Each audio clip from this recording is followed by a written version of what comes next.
This week's Torah reading, Vayikra, begins the third book of the Torah, Leviticus. Last week we completed the reading of the book of Exodus, which concluded with a description of the construction of the tabernacle. This week's portion will provide a description of the various sacrifices, animal, fowl, and meal offerings offered by the priests in this newly constructed sanctuary. When we look at the name, in this case, of the Torah portion, we're actually not only looking at the name of the Torah portion, we're also obviously looking at the name of the book.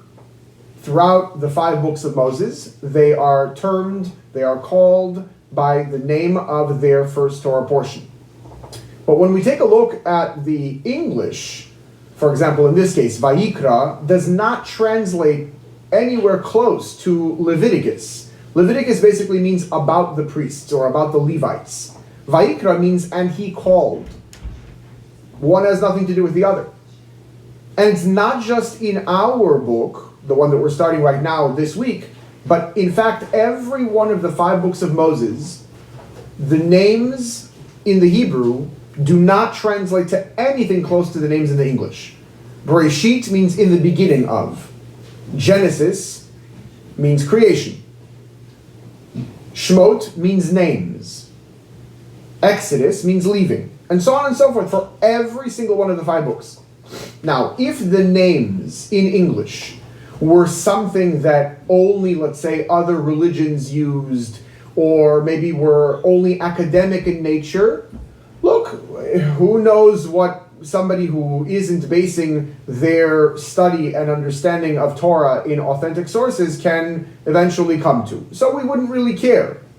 But the reality, of course, is that the English names are used in authentic chumashim, in Hebrew English chumash, let's say Art Scroll or Chabad, the Gutnik, or the Kehos one. They say in the English Genesis, Exodus, etc. You'll see them on all sorts of different authentic Jewish websites. So how is it exactly that these names are used if they are not proper translations of the Hebrew? The reality is that there are 2 authentic, authoritative sets of names for the 5 books of Moses. One is a more colloquial set, in other words, an easy to remember, what most people use on a day-to-day basis. The name of the first Parsha is the name of the book. Very simple. The second set is based on rabbinic literature, monikers that the sages or the commentaries have given to the books. They're not really names as much as they are descriptions. And the English names that we are used to, Genesis, Exodus, Leviticus, etc., are translations of those. And so they are absolutely authentic, they're absolutely authoritative. It's just 2 different sets of names.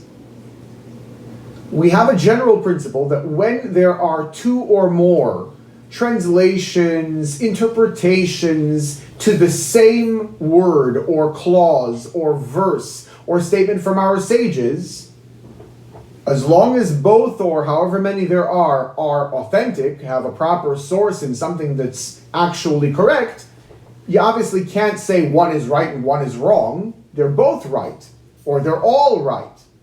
And if they are both or all right, that means that they have to somehow interrelate because they are all sourced in the same word or clause or verse.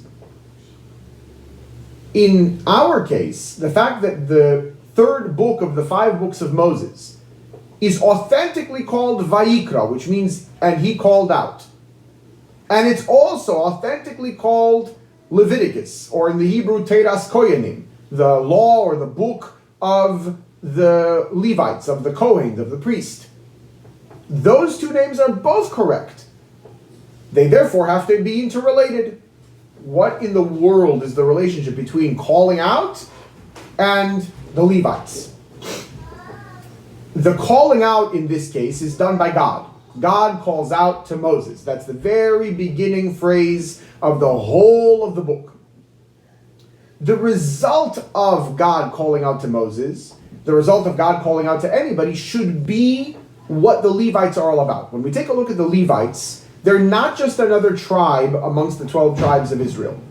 Levi was, of course, one of the 12 sons of Jacob, but the tribe that he becomes the progenitor of actually has a special term given to it. They are considered the Legion of the King.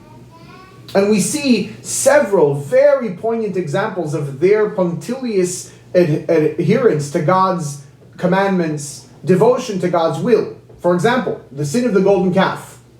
Every single one of the tribes had someone who was either actively or passively participating in that sin. Either doing something or at least not caring that these sins were being done. Except for the tribe of Levi. Not only did they have no one participate actively, they in fact tried to stop it. So they didn't even sin in a passive manner. For that reason, the firstborn, who were originally supposed to be the ones serving in the tabernacle and temple, in replacement or kind of opposite the firstborn of Egypt that were smited by God in the 10th plague, that privilege was taken away from the firstborn of the other tribes and given specifically to the Levites, from whom we have that special subsect, the clan of the Kohen. Why was it given to them? Because they had nothing to do in a passive or active manner in the sin of the golden calf.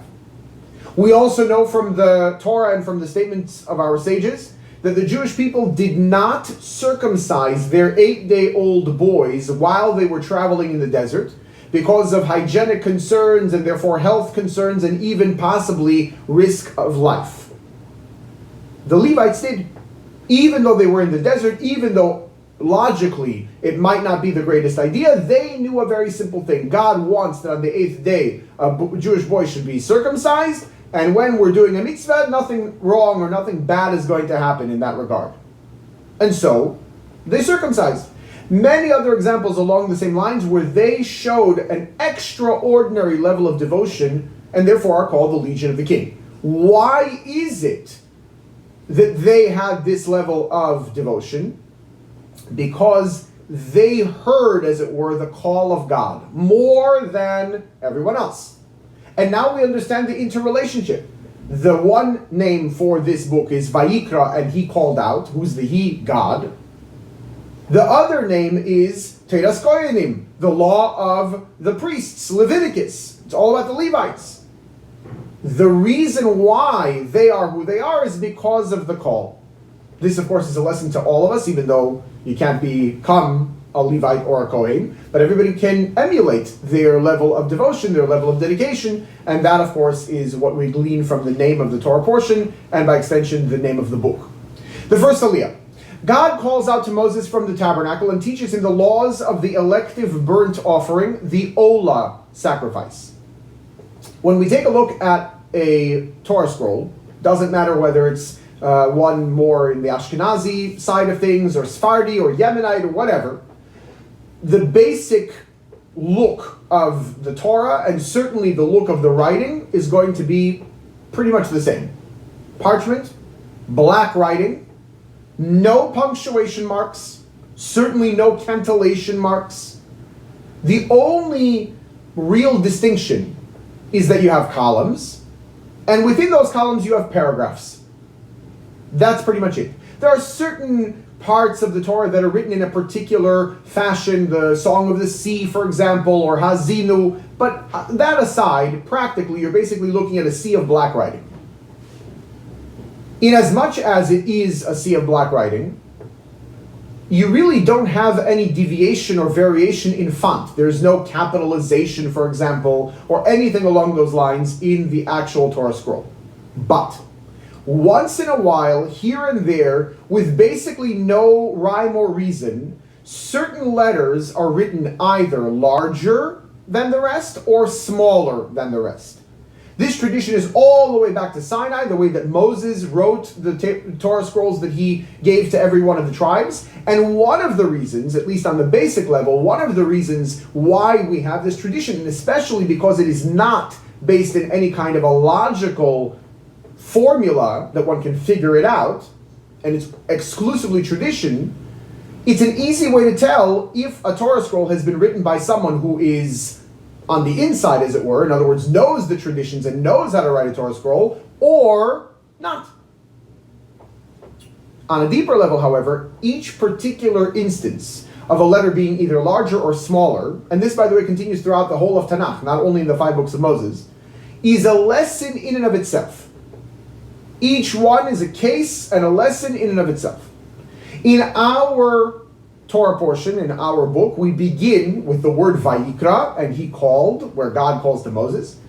The word Vayikra is written with an aleph at the end. But in this case, the aleph is smaller than the rest of the font. And that's the case, again, universally. Ashkenazi, Sephardi, whatever. Each particular variation along these lines has to be for a reason. And so it's explained that the aleph has a particular message based on its shape. In fact, our sages tell us that every single one of the letters, based on its shape, has a particular mode of effluence. God's energy, as it were, God's wisdom, whatever you want to term it, comes down into the world and into the Torah in different ways based on the shape of the way you write each particular letter that you find in a particular word, that you find in a particular verse in the Torah. The aleph consists of 3 parts. The way that you write an aleph, if you're writing a Torah scroll or a tefillin or a mezuzah, is that you make a yud on top, you make a yud on the bottom, and there are different opinions as to how you do that, but nevertheless, a yud on the bottom. And what connects them is a vav, a line. That's how you write an aleph. The yud on top, being the essential kind of point of a letter, is the essence of God. The yud on the bottom is also essence, except that it's God's essence as it is in the person, a neshama, a soul. What connects them is the line that is Torah and awe of heaven. In essence, the aleph represents essential connection. The reason why the aleph is written smaller is because when God calls out to us, what should result is a level of self-abnegation, a level of humility that is seen in the fact that the letter aleph is smaller than the rest. When God calls out to Moses and begins this entire section, this entire book really, on the offerings, there's an introductory verse. And that makes sense because we're introducing a new concept. The verse there says, a person who will offer from amongst you an offering to God, from such and such types of animals should be his offering. There are 2 peculiarities in this verse. And even though it's an introductory verse, so you might say, like, what does it really matter? It's not any kind of a basis of Jewish law, seemingly. It's not a detail in the actual offerings. The fact is that every single letter, and certainly words and verses in the Torah, have meaning and are written in very particular fashion, and you can't just kind of pawn it off to, well, it's just an introductory verse. The 2 peculiarities are in fact interrelated. First and foremost, the typical term for a person is ish. There are 4 terms for a person in biblical Hebrew. The most common one for when a verse wants to say, a person who will such and such, or a person must such and such, is ish. Here, the verse uses the very atypical term Adam, like Adam.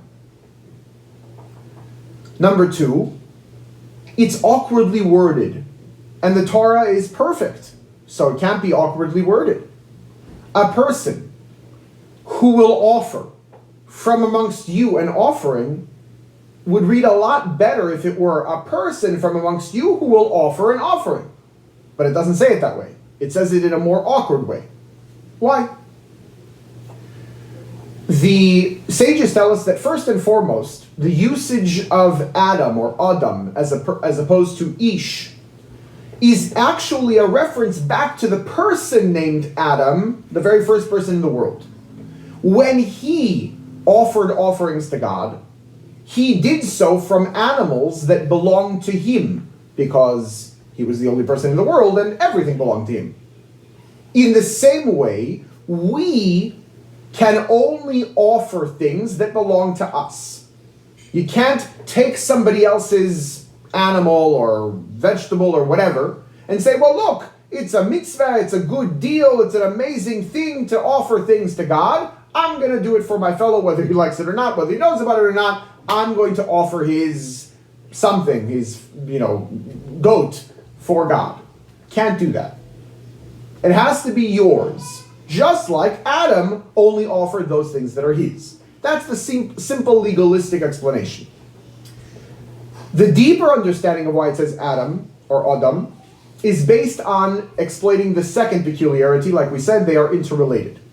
The Hebrew word for offering, or will offer, or sacrifice, all of those is related, in fact it's basically the same, to the word in Hebrew for approaching or coming close. And so, when we reread that introductory clause with that other translation, we render it as a person who will come close. From you must be the offering to God. The idea of the offerings is not to make a barbecue. God doesn't need a barbecue, and even we could make a much better barbecue than the way that the offerings are designed. The idea of the offerings is to take an animal as it represents our animalistic self. And what kind of animal also matters in that it relates to a particular kind or characterization of our animalistic self. A coarser animal is a coarser character trait. A less coarse animal is a less coarse animal trait, and so on and so forth. And so when we do the offerings properly, of course, when there's an altar in a temple, we actually bring an animal, that's for sure. And it's actually slaughtered, and it's actually processed in whatever particular way it has to be. But the deeper intent is that we should take that animalistic aspect of ourselves that this animal represents and offer that to God, transforming it from it's all about me to it's all about God. A person, therefore, who wants to come close from you, from us, must be the offering to God, from our animalistic self. And this harkens back to Adam. Adam only offered those things that belonged to him because, again, he owned everything. But the fact that the verse uses his name as opposed to the word ish means that we can only offer that which is ours. A person should help his fellow in his particular journey towards Hashem, for sure. But as far as the severity or constriction or judgment that is inherent in offerings and sacrifices, that really ought to be reserved for ourselves. We can only offer those things that are from us. It's really not my place to take my fellow's animalistic self and schlep it along and offer it on the altar. The best I can do is to be a disciple of Aaron, the Kohanim, who processed the offerings but didn't take them from the person without that person's will. And so being for myself the one offering of myself, and being for my fellow a disciple of Aaron who will positively influence him to make that decision on his own, is the dichotomy that really the offerings include. We begin with the elective burnt offerings, which is a strange choice because there are required offerings. Certain offerings are required of the nation. Certain offerings are required of the individual. We'll read about those later in the Parsha. But we, for whatever reason, the Torah, for whatever reason, starts with the elective offerings. Things that are an obligation are more important, arguably, than things that are optional. Nevertheless, we start with the elective burnt offering because, again, the entire idea of the offerings is to want to offer ourselves to God. Not to be forced to, but to want to, and therefore the elective offering is where we begin. This aliyah discusses the laws of the cattle, sheep, or goat olah. The reason why we start with land animals is because of the two animals, and really three categories, the vegetable being the last category, the coarsest is the land animal. Land animal is coarser than fowl, which is even coarser than vegetable. And so, being that the main concept, again, of the offerings is to transform that animalistic aspect of ourselves, we emphasize transformation of the coarsest aspect of ourselves. The second aliyah. God then teaches Moses the laws of the fowl olah, fowl from birds. The requirement there is that the place of the slaughter, what's called beis hashchita, the actual place on the animal where the animal is slaughtered, should be pushed against the wall of the altar, so that the blood from the slaughter of this animal should be on the altar.